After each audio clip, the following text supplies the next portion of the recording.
बिस्मिल्लाहिर्रहमानिर्रहीम। अस्सलाम वालेकुम। मैं हूँ सिद्रा और आप देख रहे हैं मेरा यूट्यूब चैनल कुकिंग विद सिद्धो। उम्मीद करती हूँ आप सब खैरियत से होंगे। तो आज मैं अपने किचन में बनाने जा रही थी मुगलई मटन वाइट कढ़ाई हांडी। ये चीज़ें चाहिए।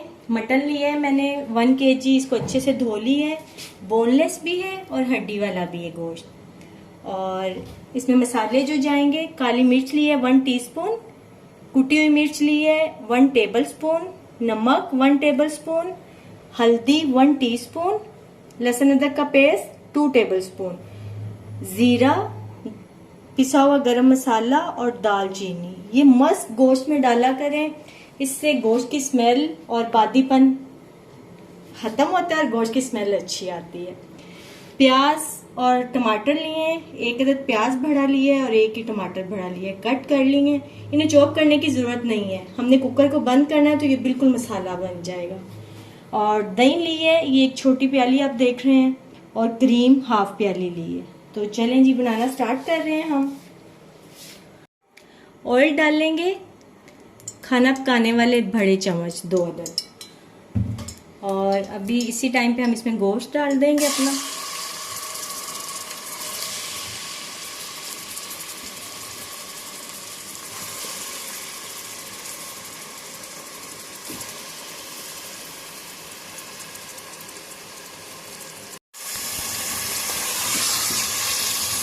अब हम इसमें सारे मसाले ऐड करते जाएंगे और इसको भूनते जाएंगे तब तक जब तक गोश्त से अच्छी सी खुशबू ना आने लग जाए।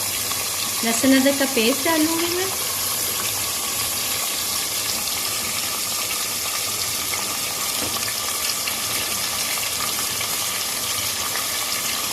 जीरा, गरम मसाला और दालचीनी, नमक, कुटी हुई मिर्च, काली मिर्च, हल्दी,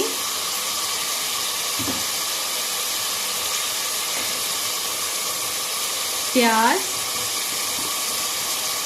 टमाटर और सब्ज़ मिर्च।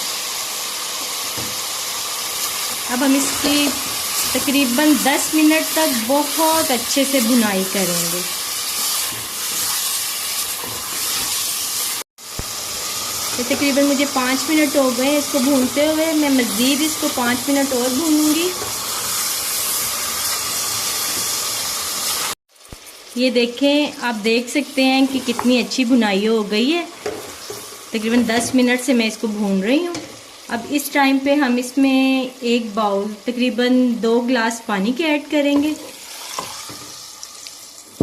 और कुकर को बंद कर देंगे। अभी मैं इसको प्रेशर को तकरीबन 5 मिनट के लिए लगाऊंगी और मिलते हैं 5 मिनट के बाद। अच्छा, ये देखिए जी, 10 मिनट प्रेशर चलता रहा। तो अभी हम इसको एक कढ़ाई में कन्वर्ट करेंगे। ये हमारा गोश्त बड़े अच्छे से गल गया और ये देखिए टमाटर और प्याज वगैरह सारा कुछ मसाला बन गया है। तो अभी इस टाइम पे हम इसमें दही का जो एक छोटा बाउल मैंने लिया है वो ऐड कर दूंगी और साथ में 1 टीस्पून चाट मसाला है वो ऐड करूंगी। दही का पानी खुश्क होने तक हम इसको पकाएंगे। मिलते हैं 5 से 7 मिनट के बाद। अच्छा, ये देखें, दही का सारा पानी खुश्क हो गया है। तो अभी इस टाइम पे हम इसमें ये जो मैंने 1/2 प्याली क्रीम की ली थी वो ऐड करेंगे और इसको 2-3 मिनट के लिए हम ना अच्छे से भून लेंगे। ये देखें जी, हमारी मुगलई मटन वाइट कढ़ाई हांडी की रेसिपी तैयार है। तो अभी हम इसको एक बाउल में सर्व करेंगे। अच्छा, ये देखें जी, हमारी हंडिया रेडी है। अभी हम इस पे धनिया और सब्ज़ मिर्चें गार्निश की हैं मैंने। अगर आपको मेरी मुगलई मटन वाइट कढ़ाई की रेसिपी अच्छी लगी है तो वीडियो को लाइक, शेयर और सब्सक्राइब कर दें। Thank you.